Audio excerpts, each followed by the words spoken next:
All right, well, here's your panel. Yeah. Well, and that's what I thought we were doing. We are going to do it. Okay, That is what's happening. you're going to lead it? That's right. I mean, I can kind of We start got with it, some yeah, we stuff got some- There you first. go. I mean, Yeah. Oh, hold on, we've got some notes. The nice thing is, what is your takeaway? What are some things that you go, that was a mic drop, that was a takeaway? And then Yeah. questions are going to come out of that. so I don't know if anybody else up here went to the CEO Summit. My first time to go to the CEO Summit this year. It was really cool. We missed it last year and we almost missed it this year. Went to what? It's called the CEO Summit. It's that. And it's with Gary Keller, and I wasn't really sure what it was going to be like. I thought it was going to be Gary and like some CEOs of companies that were going to be talking, and they are. They're just not. They're like not Keller Williams companies, right? They're other that own companies or book writers or whatever it is. And the theme, it seemed like in that CEO Summit, one, it was in a really sweet venue. I would love to see a place we had the CEO Summit. It's cool. But to me, it seemed like it was really about service, right? And where it starts and probably never ends with your clients.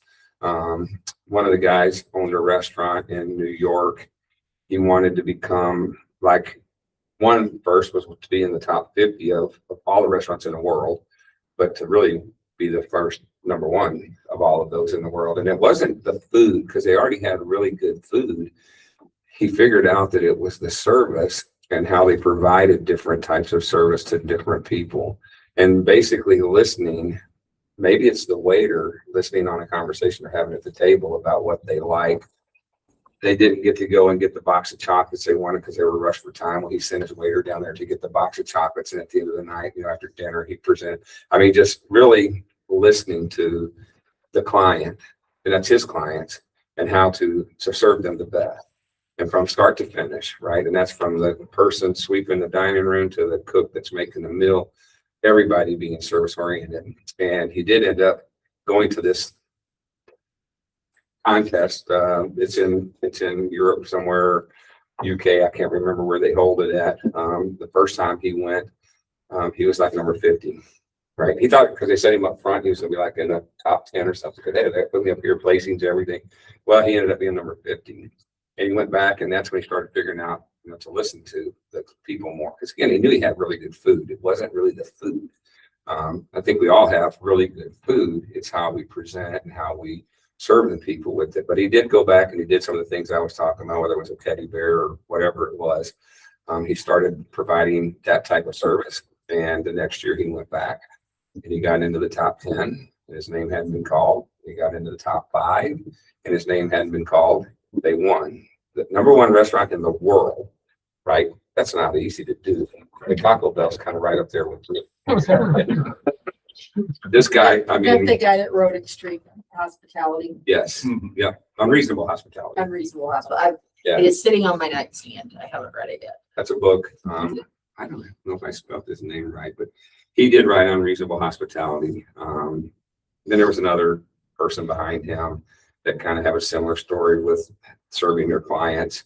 And so again, to me, that whole CEO Summit and most of really family reunion for me was, again, focusing on how we're serving our clients.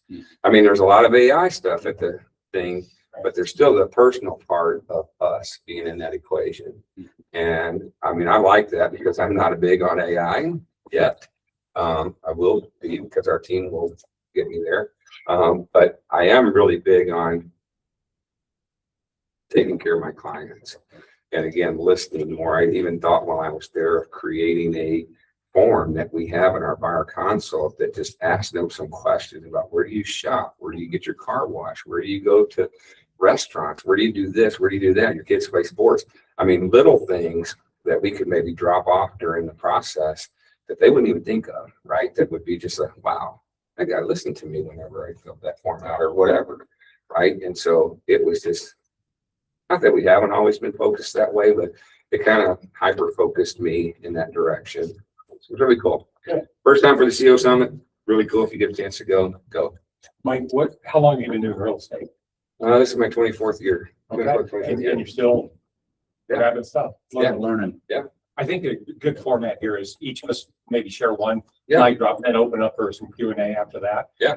Utilize their time. So 28 years, definitely a 24, don't age 24. Yeah. 28 years. Starting at your Dog 15. That's right. You're a teenager. All right. Yeah.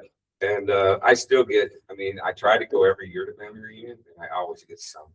Like there's some, yeah. If you can get one or two nuggets, you've done your job. So maybe we could start off by giving some statistics on Gary's vision speech.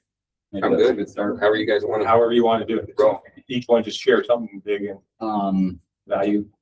So in 2025, there were 3.9 million home sales in the US, which is down from 2024, where there was 4.1 million home sales in the United States. 2026 is projected to be up again, with the first 6 months kind of being similar to last year, with a backloaded 2026 to put us above the sales price or the sales amount of 2025. So again, 2026 is to be projected to be about 4.3 million.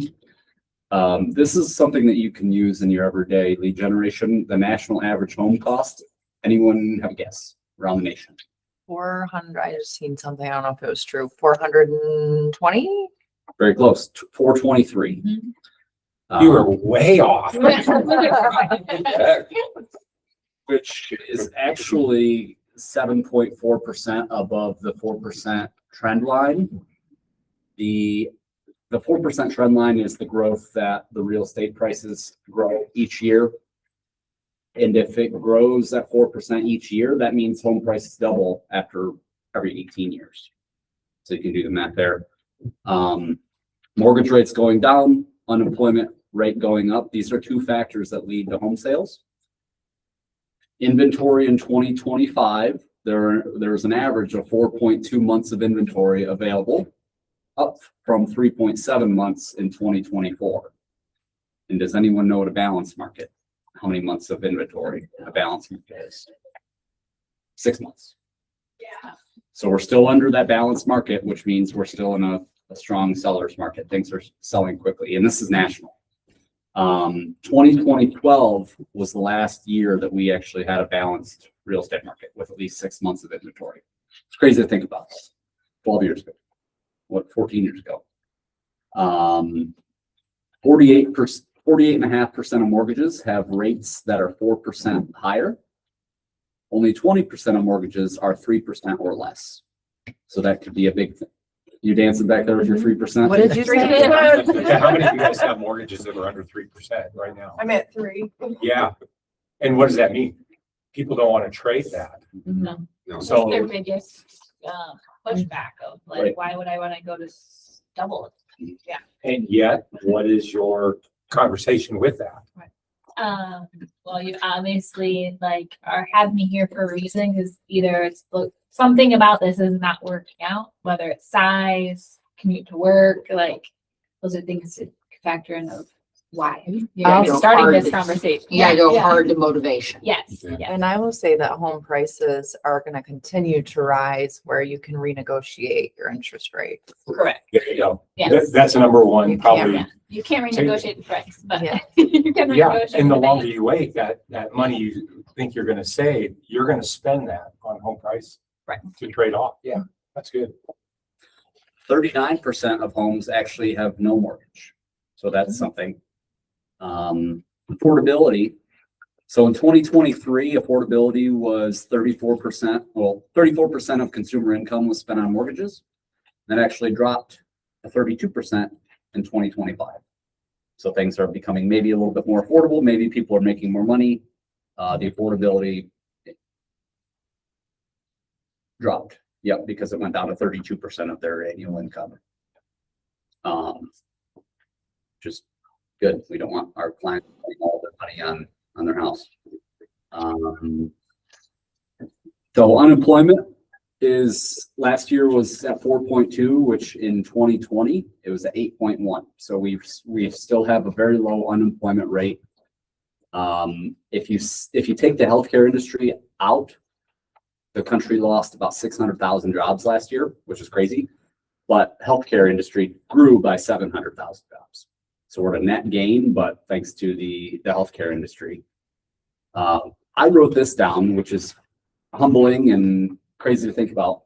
To be in the top 1% of earners, does anyone have a guess on how much you'd need to make annually to be in the top 1%? Is it a family or a per person? I think it's I think that household. Household, yeah, top 1% of earners.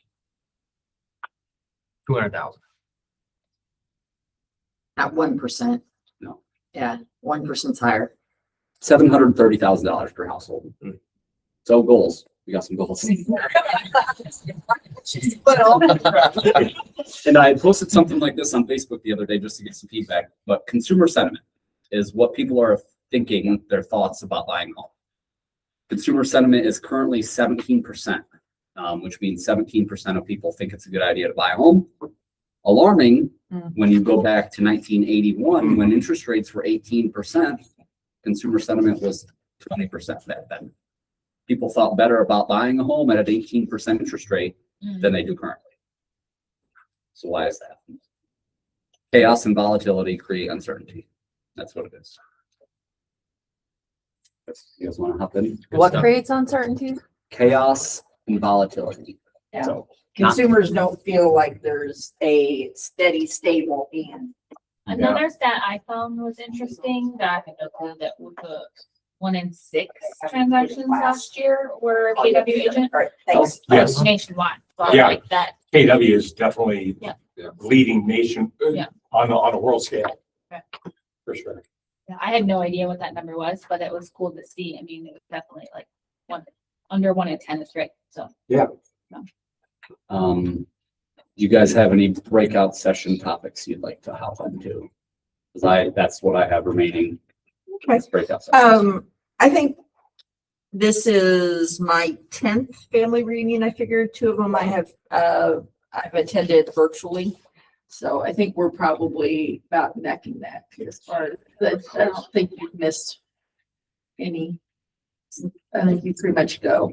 Gone to family reunion and a few times to mega camp. Both of them are Um, worth it.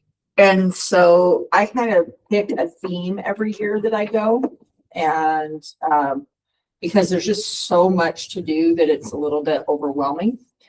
But what I came away with, I really spent some time. We spent a full day on social media on Sunday. And I think some of those notes are out there if you look in KW land. I think through Connect, there's more information if you're interested in digging into family reunion topics. But I really was looking at, I'm not going to spend a whole bunch of time doing a lot of AI stuff, as Mike has alluded to.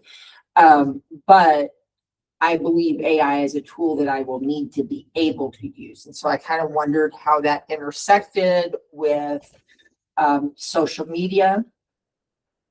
And one of the things that I really came away from just concerning, because oftentimes people will talk about, well, I don't want to tell people that much about my life, or social media is intrusive or whatever. And I think it was on Sunday that they were talking about it, that social media should be personal, not private. So it's the personal, how they get to know you, what they might connect with you that you're looking for. We're going to make Mike pay a fee over here. Hey, You're just sometimes buzzing. anything else with it, but throw it all over. Yeah, somebody probably wants to buy a house. Probably. So, anyway, and that really helped me. I've really struggled, trying to express. Social media has been a big part of my life for a long time. I built another business where social media was very important to it. I am not someone that's out there looking for press this button, get Renee. That's not how I'm running my social media. I'm not looking for direct connects necessarily on social media. I'm looking for social media to be a part of my larger, how I am interacting with people. And so I have been looking for somebody else to talk about social media approach. And that really helped, that personal but not private. Because that's the way that I've run mine for a long time. And I in my own head, because I have conversations with my main personality, talk about what would somebody know about me if I lived in Wakusta? Those are the things that I'm okay sharing. They'd know I had kids. They'd know I'd have dogs. They'd probably know I gardened. They'd know I go to church. They would know that I own way more boats than any one person needs to own. And so it also talked about, and I think Sandra mentioned, there was a lot of pressure a few years ago to like have a really polished social media or high level production videos. I'm not going to do it. It's not who I am. It's not what I'm going to do. I'm just not going to do it. It turns out the algorithms like the non-produced video much better than they like real polished ones. So the one piece that I'm going to add to what I am currently doing is this is going to be the year where I put stuff on YouTube, because one of the things that they did really share was that AI searches like people that have a lot of YouTube. I've got a whole YouTube category here, but they did say behind Google, YouTube is the second most popular search engine. And Right. I don't think that we've got agents in our area. I've been playing around with some search stuff. I don't think we've got agents in our area that have really utilized that yet. Right. And so I think we've got that opportunity to push to the top of people's searches if we can figure out that piece. And there's a great thing, if you're looking at AI, Gary Vee spoke. I use that term lightly. He spoke. I wasn't there for that, but I heard. What was he about 86, I think, when Gary quit counting the F-bombs. And he didn't put any money in the jar. all you had to know was they was from New Jersey. That's it. But Anyway. when you talk about that, I think that's important. You're saying, don't be polished. They found that people will use stuff to correct their mistakes. And you go and you're like, oh, I need to correct these before I send this text. There's a greater response when it's not polished, and people read texts and watch videos if it looks a little more homemade and it has errors in it. They said, you were talking about algorithms, but people will respond more. Keep it less than 140 characters. We have a class that's actually going to be CE, continuing ed, on March 11th on AI. And I would say get signed up. Kim was talking about that this morning and yesterday. So that's an opportunity. In what to do with a video, I've got a note. I don't know when this is from, but it was from other classes. Take it to YouTube. Then use that same video and email your database. And then use an editor and cut it into shorts and post the shorts both to YouTube and Facebook. Send your raw video to your database. Yeah. And then The short, but don't make it very long. Right. What that does is it's going to generate you as an agent higher in Google searches. And people aren't utilizing this. And in our area, there's nobody in our area. I've been looking into this. That was one of my things is branding and getting that out there using 7 to 8 platforms. You should be on if you're looking to brand your name and you want people to find you. He said, get on all 7 or 8 platforms. And the algorithm, though, is going to be through YouTube. That's where they're grabbing their stuff. And I would say I'm going to take the same approach that I did to a 36 touch program when I first started. The 7 or 8 overwhelms me, and the 36 touch overwhelmed me. And so I'm going to focus on 2. Well, Gary And if I does get to- 247 a day. Yeah, and I'm not trying to beat Gary, so I'm just Well, trying to. he's got staff with like 20 Yeah. some people. Yeah. But yeah, I've got the 8 platforms written down. Google, use Gemini. You need to YouTube and do shorts and TikToks with that same information. Snapchat, I've done Snapchat, but I'm never going to use Snapchat for this kind of content. I don't know about Spotlight. Have you looked at I have Spotlight? not. I don't know what Spotlight is, so I'll have to learn about that. That was one of the 8. Uh-huh. Oh, LinkedIn, Yeah. Instagram, Facebook, and X, formerly known as Twitter. For those of you in the universe out there that might not be visual or video people, Substack is a way that if you want to just share the information that you have about our local market, Substack is a blog post. I have tried to get into Substack. I don't think that I'm capable. I get notifications about Substack, but it's out there, and I think they have expanded their subscription access. So Substack used to be that you had to pay. If I wanted to read what Marie wrote, I'd have to pay Marie to read her writing. But Substack has opened it up and has more availability as a free content provider. One of the keynote speakers, Giselle Ugarte, she mentioned a lot about social media. And she'd mentioned that your feed, a lot of us have the issue. It's like we want to be more known on social media, but we get on there and then it's a loop. And then 20 minutes later, we just looked at a bunch of garbage on there. So your feed is a reflection of you. So what interests you, the algorithm is trying to keep you on their platform longer. So remind that your feed is a reflection of you.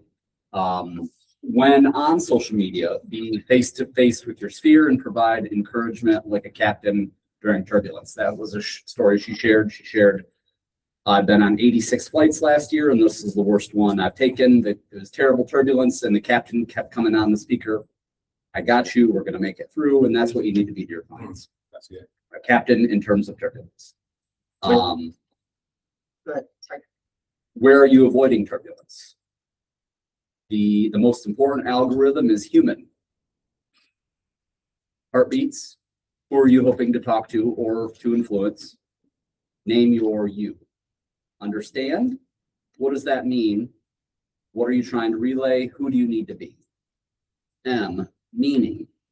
What does this transaction mean to my client, to you? What is the energy that you need to bring? A stands for answers. People want answers and solutions. And then the N in human is now. It also mentioned to be careful using words in content. We want to be more attractive on social media. Avoid using these words. Buyers, sellers, inventory, equity, escrow, database, marketing, market update, contingency, due diligence, pre-qualified, under contract, closing day, pre-approval, and appraisal. We want to dumb it down to our people. So just avoid all those words. Also, people might have a drunk monkey about putting things on social media. I know I do because my mom's going to be the first one to comment and love it. And Giselle had mentioned respectfully, you're not my audience. So who are you trying to speak to? Speak to your audience through your platforms. If your family or your mom sees it, or if you have any naysayers, just respectfully, you're not my audience. You're not who I'm trying to reach. I like that. And then being confident versus arrogant. What does confidence actually look like? Speaking surely, being optimistic, sharing ideas, volunteering first, and then putting yourself out there. Guess what happened there? That's good. That's real good. There's What's Mitch got? well, I was just gonna tag on real quick on what you were saying.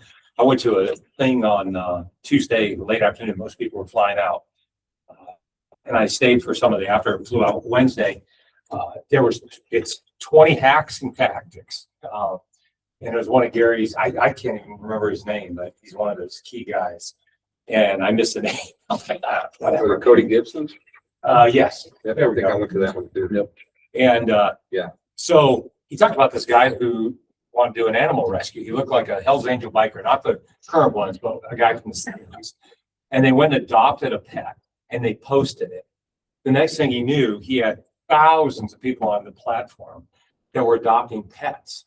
And it was just interesting. He found his lane. I'm not going to go adopt pets, but he does about 75 homes a year because of this adoption thing. He says, hey, we found a home, and he helps these people adopt now through the animal rescue.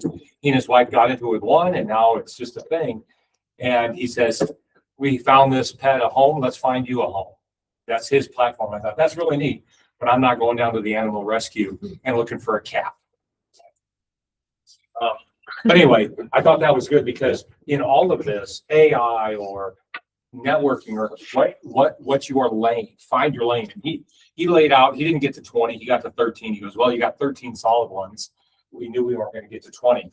And each one was from a different agent around the country on their hacks and tactics. And what I found in that is, don't do them, do you. So my takeaway in it was a couple things. This is my fourth one. I've been an agent 7.5 years, and I'm a dual career. Actually, now a tri-career. I have 3 different businesses. I'm busy, so I want to make sure I maximize my time. And I get into a couple of years ago, kind of watching John Douglas, actually, who I think does this quite well, is connecting and referral networking, where you can actually replace your income also or match your income with referrals. My takeaway is I'm not a Keller Williams agent in Lansing. I'm a Keller Williams agent for a worldwide company. And I have clients in every country around the world. And they just haven't connected with me or I haven't connected with them. And I found the last 2 years, I've done quite a bit of business in referrals. So I find referral partners and I try to connect with them because I know people in Texas. I know people in California. I know people in Nashville, where I grew up in California. So I'm connected now and finally found an agent there. So find your world of what works for you. And that works for me. The other thing that really stood out to me was at any given time in my database, they said 6% of my database is always in the motion of looking to buy or sell a house. So my database is that important. So grow your database, find a way to connect, talk to 10 people this week. Everybody's like, well, do your 100, do your bold, do something. Have a conversation with 10 people today. And then tomorrow follow up with 4 of them. That's what they were talking about. And you'll add 2 solid people to your database. You grow that. And if it's 200, I mean, you've got 12 people at any given time buying or selling a house. That'll build a very good business. So those were my takeaways. On Mitch's notes there, I took a breakout session. It's called Automate Follow-Up and Stop Letting Profits Slip Through the Cracks. So humans can only remember 2 to 3 brands easily and quickly. And brands have mind share. 76% of businesses is lost due to lack of follow-up. So consistency minus value equals annoying. Value minus consistency equals anonymous. But consistency plus value equals top of mind. So laws of the database. 1, build it. 2, feed it daily. 3, touch it systematically. 4, service all leads. So as Mitch said, a robust database properly nurtured has the potential to yield a 6% conversion. So having a 4-1-1, time block your lead generation, move from E to P, which I've always known that's been a struggle for mine, E to P, but you do that multiple times throughout your career. Not just once, not just twice, but every time you level up, you're going to have to break through that ceiling. And again, moving from entrepreneurial, which is just using your own God-given talents, moving towards being purposeful. Do something that brings joy and try to connect around that. Automation handles the cadence, so we can handle the connection. Good. Something you want to add? Well, I was looking at just kind of my, what can you do today kind of notes. One thing that was noted that I have Instagram, but it's not something I've really used a lot, is that the Insta carousel sells, there you go. Sells, get shown twice to the same person. So if you're using Instagram, there's value in using that particular feature of Instagram, because if somebody doesn't engage with an individual photo, it just goes on, they won't see it again. But if they, the carousel thing goes twice. And then where did I see my other stuff?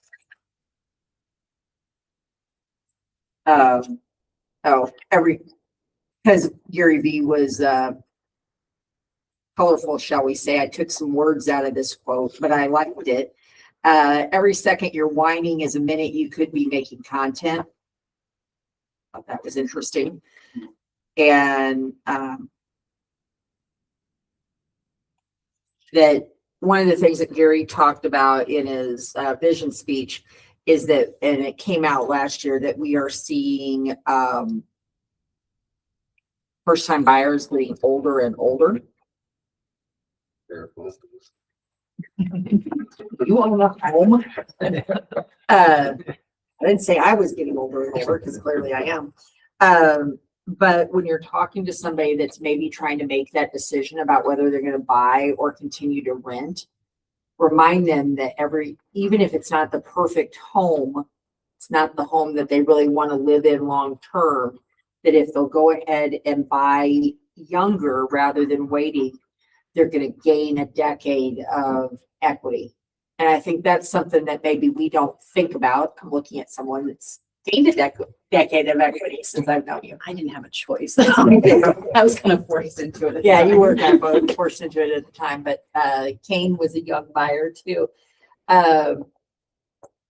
You are so much, if someone will pull the trigger and buy that home, unless they have extenuating circumstances, they're going to stay, in a long education process or something. And I would argue they're probably better ahead even going ahead and buying, but that they're going to have so much more financial stability than someone that waits until they're 40 to buy. Because they're controlling, not only are they gaining equity, but they're not having a landlord up the percentage of their income that they're having to pay every year for out of their rent. So. Like, you have any? I mean, I got some of the same stuff you guys have talked about, same class. I took that same one you took. And the 20 lead generation hacks and tactics are in the VMREA playbook. Right. I don't know if it's in 1, 2, or 3. There's 3 of them out now. We have them all upstairs. If you don't have it, you can find them in there, but they're all in there. The thing I wrote after that animal rescue guy, it's funny because some of these had names after them. And then Right. there was a couple that were like anonymous. Yeah. And that one was anonymous. But I wrote in there, he's linked his purpose with his passion. Yeah.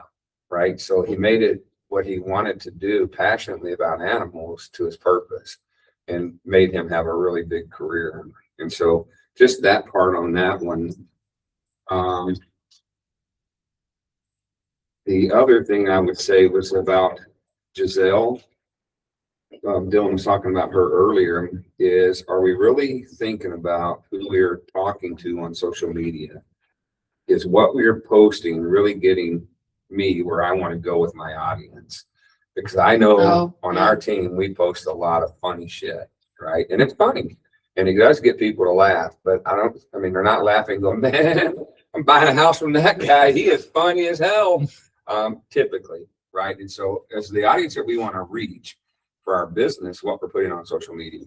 And I think we can change some of the things and keep doing the funny stuff because that's funny and people like it. But I think, are we asking for business? Are we talking about the business? Are we bringing value to that post? Was one thing I got out of that. The same thing she said, respectfully, you're not my audience. Talking about mom and your brother and everybody that, hey, that's funny or whatever, right? That's who I want to reach in my business. I wonder, with all the stuff that you've heard, are there questions that have come up?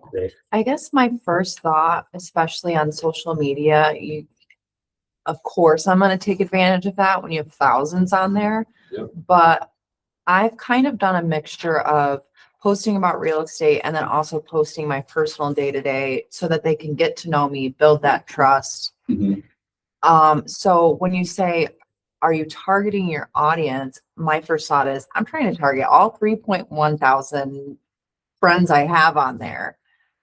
Maybe I need to like narrow it in more. So you're just starting out, I would do that, but a lot of them talked about finding a niche, Mm-hmm.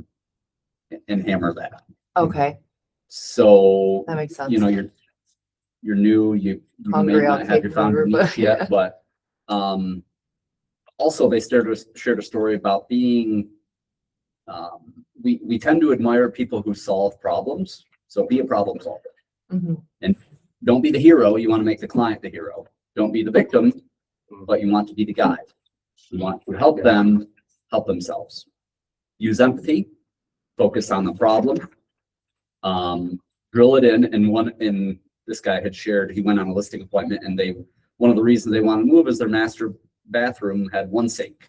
And he said, one sink, I can't believe you've lived with one sink for this long.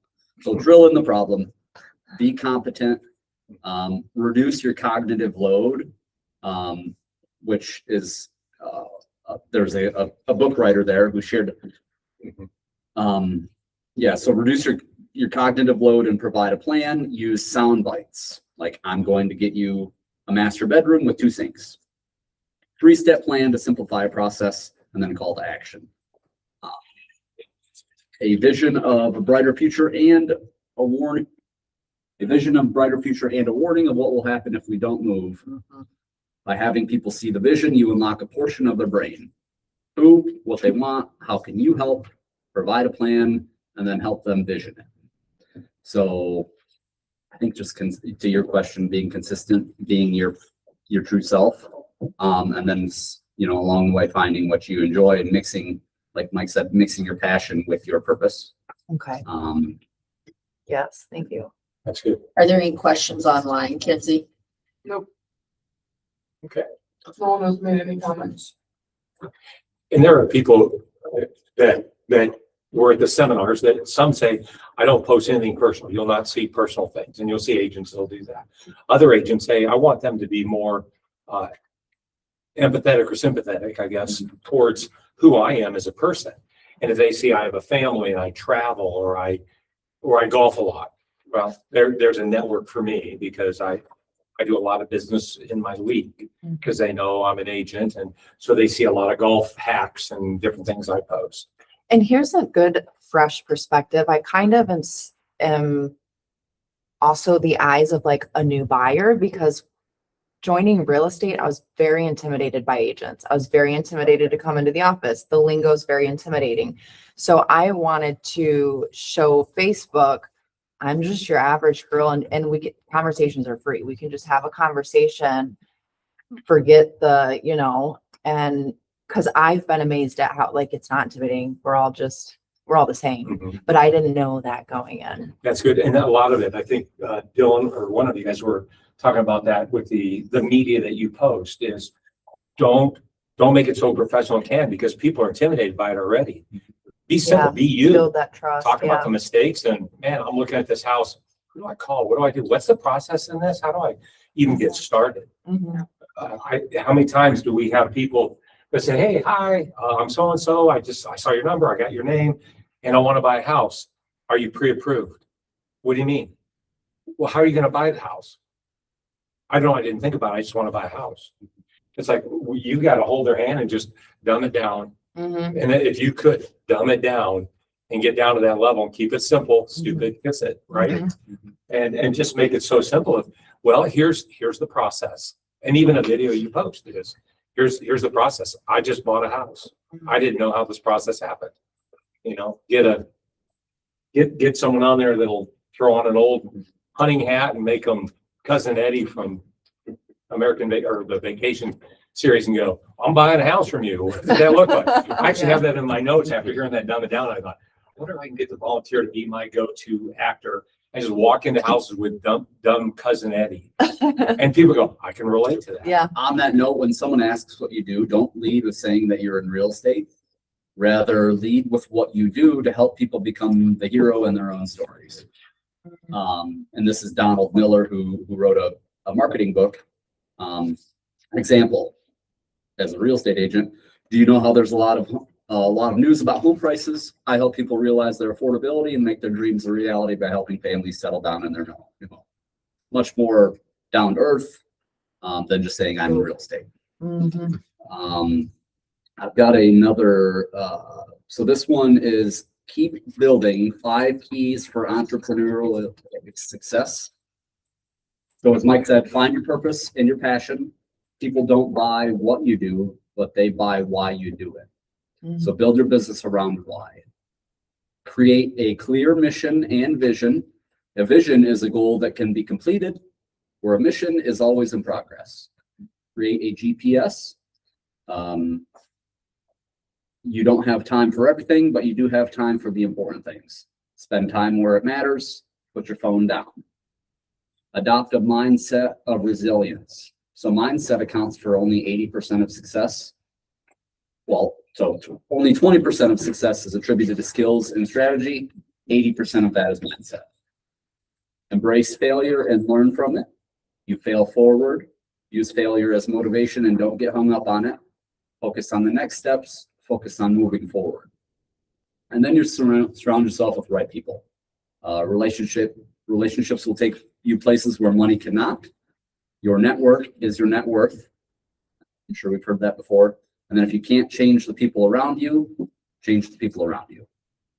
How can we get those notes? There's somebody who wanted those notes from you. I'll get them for you. There you go. Yeah, I got some good notes. And then this one was, I took this one with Mike, the Millionaire Real Estate Agent's Blueprint, and it was humbling because she had asked, "Oh, who's looking to make 100 to 200,000?" And I raised my hand, and she asked that question all the way up to who's looking to make over $2 million. So there's people raising their hands. So it was good to be in. So purpose is the foundation of your business and life. Get clear on your values and your vision for your best life by design, and you will become unstoppable. So being in pursuit of a big why is more important than finding one. So we probably all have been asked, "Hey, why are you in this business? What gets you going in the morning?" Actually, being in pursuit of that why is better than having one. So if you don't know your why, don't feel bad. Your goals should be specific, measurable, moderately uncomfortable, and fueled by your purpose. Your goals shouldn't be easily obtainable because then you have nothing to strive for. Priorities. So this is breaking down the GPS. Goals, priorities, and strategy. Priorities that support your goals empower you to say no so you can say yes to what matters most, also known as the 80-20 rule. E to P can also be used as easy to painful. So what comes easy is not always what's going to work. Put yourself in an uncomfortable position, make it hurt a little bit. And then strategies, what got you here won't get you to the next level. You'll have to adjust your strategies. So that's breaking through that ceiling. And then they asked, "Hey, how many people want to double or triple their business?" Everyone raised their hand. And that made me feel some type of way. But then I said, someone's going to do it. Someone's going to double or triple their business. So why not? Why not be you? If you're worried about how long it'll take, you're not dedicated to the process. I thought that was a good nugget. And you're not where you want to be because you're not willing to do whatever it takes. You keep negotiating with yourself. And that's a humbling feeling as well, because very few people are where they want to be. I'm sure we all want to strive for more. And then it broke into the economic model, the lead generation model, the budget model, and organization model. I didn't take good notes on those, or I don't know them very well. You guys know those? Yeah, so yeah, it's in the MREA, and we maybe have some of it on the walls. B2B. Yeah. Economic model is the first thing that you need to know is How much money you want. how much money you want to make. And there's a group of ladies that are really involved in not Ignite. What's James Shaw's group? Pivot. That have been doing some of that stuff. So if you want to look for that, it's there's a real simple way to divide out and figure out what you need to make. Lead generation model is how many you need to connect with. Mm-hmm. And then budget model and organizational model, 7th level that's a little bit older one. As far as the organizational model, there's some updates to that one. But do you know what leverage you need to accomplish what you want to accomplish? Is the organizational model, and then budget model is how much money you're spending to make the sales you're making. One thing I wrote down out of that same class Dillon's talking about is, because I know that Keller Williams is a huge systems company, right? And putting a lot of systems in place, and so is our team. But he said in there, so we can have too many systems that can bog us down, keep the systems simple. So you do them. When you have too many systems, nothing gets done. Yeah. Right. So you don't have to have 10 different systems to be successful. It could be 2 or 3 that you follow Yes. really well and make it simple, not hard. That's really good. I also wrote in here, home and garden show tickets, Dennis. So must have called while I was in a class. Mike, go back to It's in the that. middle of my notes. That system thing, because your team, I think of all the people I know, your Yep. team is very, very good at systems. Yep. Would you say, Thanks, Sarah, for you that. know, yes, would you say that it's important to understand you don't work for the system works for you? That's where it's, if you're bogged down and it's like, oh, I just do systems. That's like saying I show up at the office every day. Yeah. But you're not, right? It's not serving you to show up at the office. Maybe you need to get out and meet people. So what would you say the important takeaway of that is? I mean, how do you guys keep that balance to make sure those systems are working for you and you're not just working a system? I mean, the systems are put in place to make it easier, right, on the agent, not harder. And following the systems, for me anyways, that's how I look at it is, I mean, that's a good question. Right, because you guys, I mean, it's important that in the morning you got that lead gen thing going on. You're starting your day with a good focus. Yeah. But it's like, is that the whole? I mean, that's not. I think it's what you said in your notes. But it's the why that drives that. Right. Yeah. What's my why in this? Well, and I look at it, I am a systems person too, although right now, Colleen's questioning that. But systems allow me to do more of what I'm doing.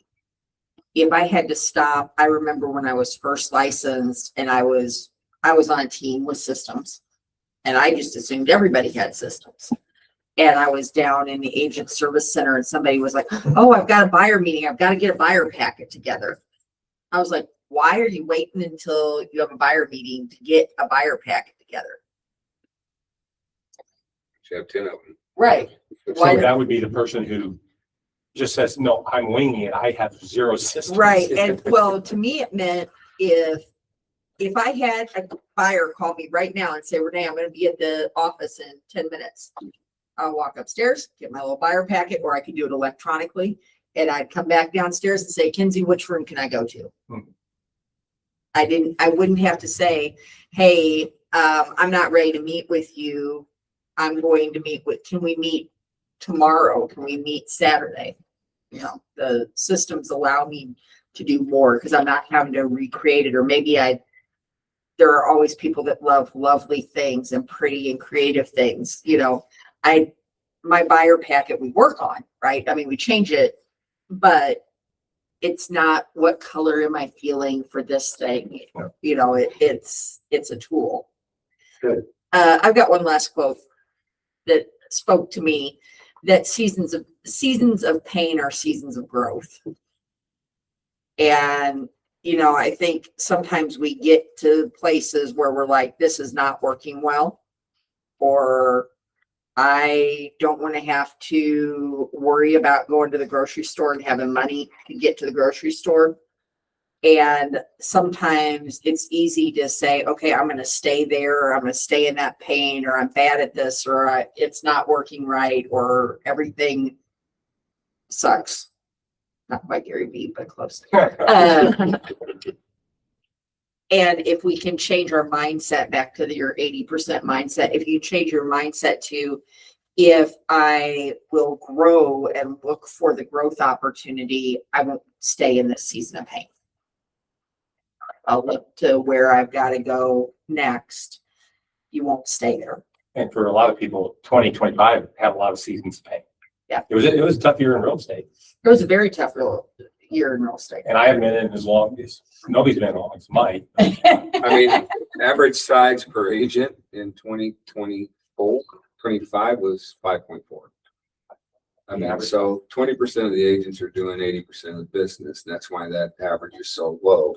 And I would guarantee you that falls right in line with Lansing and Greater Lansing. So if we sold 6,000 homes last year and we have 1,000 agents, Yep. 6 sites per agent, right? And so, but obviously we know that there's people that are doing way more than that per agent. So there's a lot of people that are doing less than that as well. in the business. Yeah, it's been hard. Here's a crazy statistic. Last year, 80% of agents in the US sold 0 or 1 home. Yeah. Yeah, I'm related to at least one of them.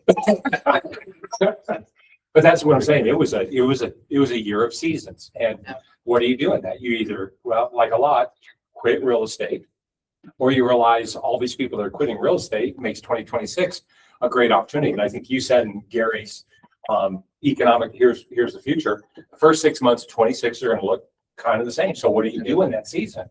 Well, you need to lead gen. You need to have your name out there. So when they do, because they will, all this, if you imagine a pipe, your pipeline is getting packed and packed and packed and packed. At some point, that thing's going to explode out the other side because people are going to say, I don't care about the interest rates. I don't care about the costs. I've been waiting a year and a half and it's going to unleash. And Gary said it will, and we'll even have a better year than 24. Yep. So those who stay are rewarded. So in the season, yeah, that's so good. A couple, so here's another statistic. 82% of our target market is searching Chat GPT or AI. 82%. 67% of those customers trust what AI tells them. So different from Google. Google gave sellers a page, AI gives them a name. So the new way is Chat GPT gives 1 to 5 specific agents who sell in your market. Get a verified Google business page. Very important. Yep. And why is that? Because Chat's grabbing it from Google. From Google. Yep. Yeah, it was interesting to me. I did some looking and, most of you guys know that I work East Lansing, right? But he recommended agents, at least 2 of the 5, I'm not sure, had closed a deal at East Lansing. So They must have a good Google presence. they've got something going on. Yeah, and if you want to know, go ahead and go Chat GPT. Hey, who's the number 1 agent in Holt? Yeah. And see who comes up. And if it's not your name, get on Google, get on the these different markets and start making sure Chat, because Chat's just grabbing from these different things, whatever it can. AI, it doesn't know. And if you're not putting it in there, as Gary V said, you're effing going to be out of business in your blank and blankety blank blanks. Have an actual website that works well and isn't slow loading. AI needs easy rendering. Yeah. Use Facebook reviews, ask vendors for Facebook reviews. On the topic of reviews, make sure they're frequent, they're consistent, and asking for review frequently is the best way to stay relevant. Yeah, and not in big clumps. Right. So one of the things that we've done is put our review request around some of our events, and that's not good. We need to figure out how to spread them through the Because year. Google will say, oh, they have 20 reviews on the same day, shenanigans. So make it consistent and frequent. And you can use those reviews, just spread them out over 6 weeks. Yep. Respond to Google reviews with keyword-rich information. Yeah. Our method, keywords, and then also be on YouTube, which is something I'm still battling with myself on if I want to open up or not, because that's where the commonly asked questions are being answered on YouTube. Going back to reviews, scale your reviews, automate your schedule to ask the right way, make it 1 click, automate the timing of the ask, guide the language, respond quickly to your reviews, and then create an automated response that is keyword rich and is in our voice. Online presence, your business details. Are you able to be reached? Create content that feeds AI discoverability, like frequently asked questions. And then pick a niche, helps capture and then convert better. So we got a few more minutes. Yep. Questions on any of this stuff? I mean, you've got people who, would you say that family reunion had value, good value for your time? I would say it was overwhelming, but if you narrow in on what you want to learn, because it's like mini college semester jam-packed in 2 or 3 days, you get to choose what classes you want to take. If you take good notes and you put yourself in the classes that you're actually going to learn something from, it's very valuable. And then you actually got to put the things to use. Instead of just take great notes, you got to actually do them. They're always trying to change it up to make it valuable. I mean, they don't want to waste 17 to 20,000 agents. I don't know how many were there. It seemed like it was less this year. Yeah, they said They don't want to waste that many agents' time. They want to provide good value for you when you're there. If you've never been, my suggestion would be that you pick out 3 or 4 things a day to try to get hard on. Because the first time I went, I tried to go to everything that was fire related. And I was like, cool, about to explode by the time I got back with so much stuff. And so when I go now, I kind of limit to maybe 2 or 3 classes a day, or the vision speech and something else, or whatever that is. Trying something different every time. And it seems to work better that way. If you can come back with a couple of nuggets that you can implement and make it work in your business, that's better than going there and getting all these things and not doing anything. Yeah. Yeah. I mean, so it's an experience. You make it what you want out of it. There's people that go to parent union and probably never go to a class. They go and enjoy all the sights and parties and fun, and great for them. I mean, that's what they do. And I mean, I see some people once or twice from our company. Well, that was everybody. Yeah. But that's what I mean. It is what you want to make it, right? You get out of it what you want to get out of it. There's some great people there.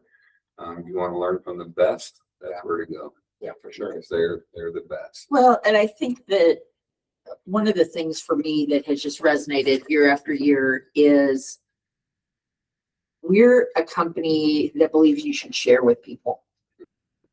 So my best experience at family reunion of actionable item was a tidbit that I didn't know about Google. And it was because I handed somebody a Sparty themed business card last year after she told me her daughter was going to come to Michigan State. And I said, you may never need to get a hold of me, but every kid I've sent to college has a moment where they need boots on the ground immediately. Not because they've had a car wreck or something, but just because they need someone immediately. Yep. And she kind of went and stuck it in her purse. And she called me, sent me an email about 4 months later and said, my kid's coming to East Lansing and I can't be there and I need this. Can you help me? And so for me, it has gotten to the point where I go to classes. I have my class schedule here. I've got more notes that my team will be happy to hear more about, I'm sure. But it's the relationships, because that we are a company that believes you're going to share. You're not going to keep information that could help. Now, Mike and I might not tell each other exactly what we're going to do next week, or maybe we will. But especially it's the way that we can go out into the community of other agents and really share what's working. Yeah, that's good.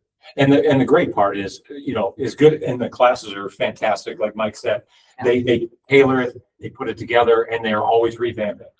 The other side is when you go have lunch or dinner or supper. I mean, one night I was going to get a Gatorade.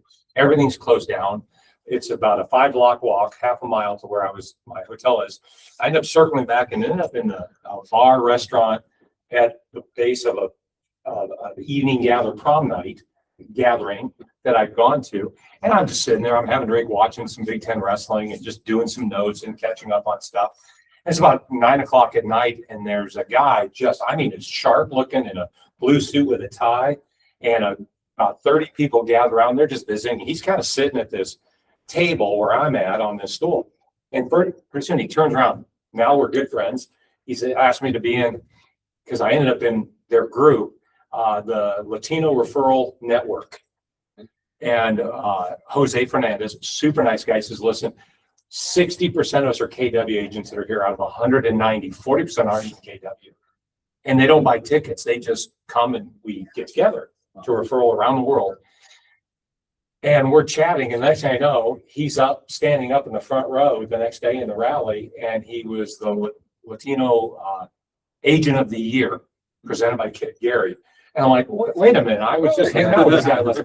But the connections, and then he connected me with, in a week, I'm flying down looking at property in Puerto Rico. We were down there last year. We were looking at an investment property, and connected me with 3 or 4 agents down there that speak English. And we're connecting next week, and we're looking at properties. So the idea of I'm going to go to a place and I'm in a classroom. And this is the point, it's relationship and everybody's willing to give and share and grow. So very important. Everyone should go next Yeah. Everyone should know. We were agents that are going from here to London for the James Shaw thing with Oh, yeah. a London agent that we've met in Yeah. the bar in our hotel.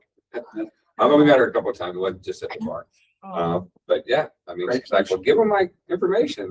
They're here. She's in my staff. It's like, well, yeah, In your you're staff. one of the agents, that's right. you And know. follow up on your staff. You know. Yeah, I gotta follow up with my stack. I've gotta get a hold of, I met somebody I've been looking for, a good agent in Northwest Arkansas for years, and I keep meeting people. But If you think we've spent some money to get. Are not just think of native. Them coming from the UK. Oh, Yeah. I had a great lunch with a lady, from Turkey. Super Yeah, I was there. too. lunch. Yeah. If anyone wants these notes, I've got a couple good pages. I'd be happy. They're all typed out.